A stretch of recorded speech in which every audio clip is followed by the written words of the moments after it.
Petty Officer Saburo Sakai's heart froze mid-flight on August 7, 1942, as he stared at a horrifying truth just 100 yards away. He and his Zero fighter squadron had swooped down near Tulagi, expecting to ambush US Grumman F4F fighters, planes with no rear gunners. Instead, they faced the deadly US Douglas SBD Dauntless dive bombers, armed with .30 caliber Browning machine guns that roared to life, tearing through the Japanese Zeros in seconds. The US and Japan's empire of the rising sun were locked in a fierce Pacific war, with the Battle of Midway already showcasing America's growing might against Japan's unyielding spirit. Sakai's cockpit erupted in flames. He ejected, left to ponder his catastrophic misjudgment as he drifted down, surviving to tell the tale. This harrowing encounter became a whispered legend among Japanese pilots, a stark warning of the Dauntless's lethal prowess that could turn hunters into prey in an instant. Its reputation grew, sowing dread in every Japanese fleet as they learned to fear the shadow of those dive bombers overhead. Sakai's team had planned to strike a U.S. fleet heading to reinforce Guadalcanal's island assaults, aiming to disrupt their formation with a swift rear attack. At the time, the Japanese Zero reigned supreme in the Pacific, while the U.S. scrambled to craft a plane to counter its speed and lethality. Sakai's wingman had first spotted the American aircraft below, sparking the ill-fated assault. The Dauntless, dubbed slow but deadly, proved a nightmare, embodying the terror it struck into Japanese forces across the theater.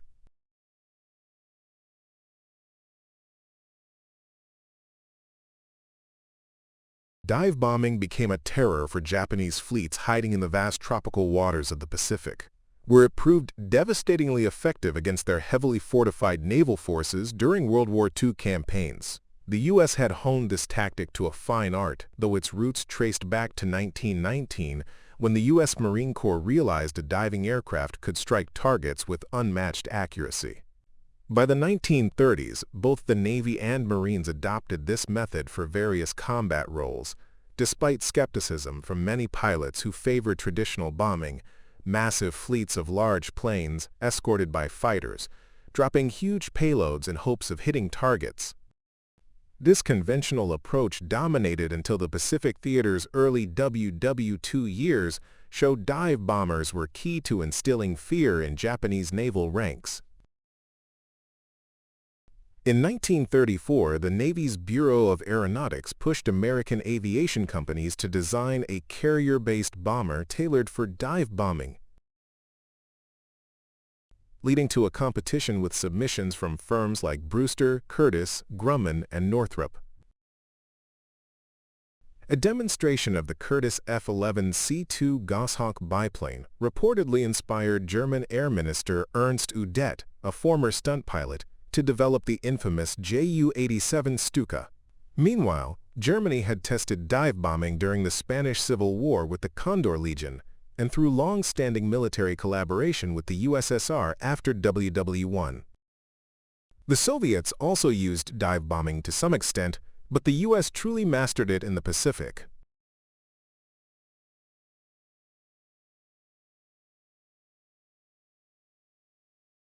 The SBD Dauntless, a terror to Japanese fleets, featured perforated dive flaps with 3-inch holes, designed to enhance its bombing accuracy by allowing airflow to stabilize the aircraft during steep descents. These flaps, as noted, would, quote, extend upward and downward from the wing's rear edge to sustain a steady airspeed of 250 knots, making target acquisition smoother. Compact for its role, the two-crew Dauntless, housing a pilot and gunner, measured 41 feet in wingspan, 33 feet in length, and weighed 6,404 pounds empty. Its small, curved wings, chosen over foldable ones to save carrier space, made it lighter yet sturdier than rivals, with a design that fit over 30 on a single U.S. carrier. Early testing revealed its potential to revolutionize naval warfare, as the Dauntless could deliver precise strikes on moving ships, a capability that would later haunt Japanese admirals in the Pacific. Initial combat trials in 1941 further showcased its reliability, proving it could withstand harsh carrier landings while maintaining deadly accuracy against mock targets. This ruggedness traced back to a lesson Ed Heinemann, a key designer, shared in his book Aircraft Design. He recalled Donald Douglas, the company's founder, saying, "Navy planes endure harsh treatment. They crash onto carriers during landings and face the brutal conditions of the open ocean. If we want the Navy to purchase our planes, we need to make them tough. They must endure abuse and keep functioning." Heinemann, inspired, refined the Northrop BT-2, which had evolved from the BT program Douglas acquired in 1936 after purchasing Northrop Aviation's El Segundo, California facility. The BT-1 and BT-2, all-metal, low-wing monoplanes, had already helped the U.S. Navy and USMC transition from biplanes to modern aircraft. The resulting SBD Dauntless became a legend, instantly recognizable for its innovative features. Its development shifted U.S. naval strategy, prioritizing dive bombing to counter Japan's formidable fleets, a tactic that proved decisive in battles like Midway. The Dauntless's ability to strike with pinpoint accuracy gave the U.S. a psychological edge, forcing Japanese commanders to rethink their defensive formations and live in constant fear of its sudden, devastating attacks from the sky. Heinemann also incorporated a hydraulic system to extend and retract landing gear flaps, replacing clunky manual mechanisms, enhancing the plane's maneuverability.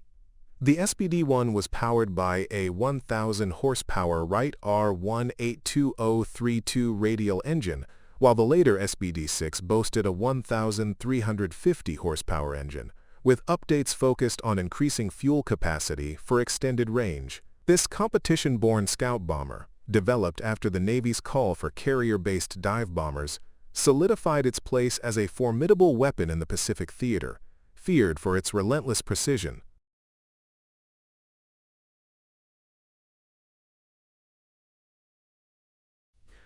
As the Pearl Harbor attack unfolded on December 7, 1941, the U.S. Navy and Marines were already shifting to the SBD-2, having begun integrating the Dauntless into their squadrons in 1940, replacing older models with each new version.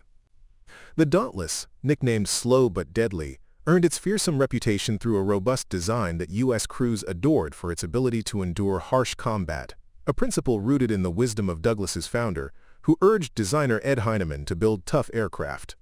It proved its mettle by carrying out missions even when laden with heavy bombs, though its 1,000-horsepower Wright R1820 radial engine, pushing a top speed of 245 miles per hour, saw reduced range and speed under such loads. At its core, the Dauntless was a bombing powerhouse, equipped with underwing mounts for two 100-pound bombs, and a central fuselage fork-shaped device that could drop a 1,000-pound bomb, swinging downward to avoid the propeller. For defense, the rear gunner operated a swiveling M230 caliber machine gun, while the pilot fired two M250 caliber machine guns through the propeller, both M2s being lighter adaptations of the Browning 1919 MG, with slimmer barrels and receivers weighing just 23 pounds.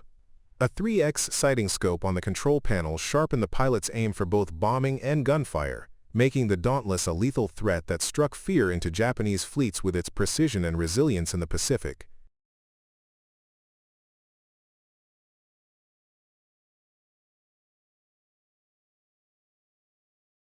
The SBD Dauntless became the backbone of the Pacific Air Fleet, with Navy and Marine units fully equipped by 1942 as production held steady. In its first year of war, the Dauntless led strikes, delivering devastating blows during the Midway and Solomon Islands campaigns, its pinpoint accuracy spreading fear in every Japanese encounter. Despite heavy damage in enemy pursuit, its pilots and gunners consistently fulfilled their missions, surviving thanks to the aircraft's robust design, a testament to Douglas's vision of enduring machines. At Pearl Harbor's defense, the unprepared SBDs, the U.S.'s most numerous aircraft, suffered significant losses, yet emerged stronger. On June 4, 1942, the SBD Dauntless turned into a horror for Japanese navies at the Battle of Midway, a critical confrontation in the Pacific. Deployed from the USS Enterprise, Hornet, and Yorktown, Dauntless units swooped down on the Japanese carrier fleet with chilling accuracy. In mere minutes, they destroyed 4 enemy carriers, Akagi, Kaga, Soryu, and Hiryu, inflicting a severe blow to Japan's naval might. The Dauntless's sharp dives, made possible by its perforated flaps, ensured deadly precision, spreading panic among Japanese crews as bombs ripped through their vessels.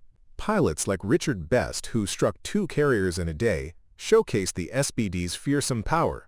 This lone battle altered the war's course, proving the Dauntless's capacity to shatter fleets and leaving a deep fear among Japanese ranks. Though the Dauntless remained in use throughout the conflict, it no longer held the dominance it had at the war's start. After 1942, the Dauntless was succeeded by the less effective Curtiss SB-2C Helldiver, the Grumman F4F, and other new U.S. planes. Still, the Dauntless and its crews secured their spot among iconic aircraft during the pivotal months after the Pearl Harbor assault. Heinemann's legacy endured with the Dauntless and its nickname, Slow but Deadly. It introduced American dive-bombing methods that kept the Japanese Navy in perpetual dread of explosive ruin. And the pilots who flew the Dauntless played a key role in shifting the war's momentum.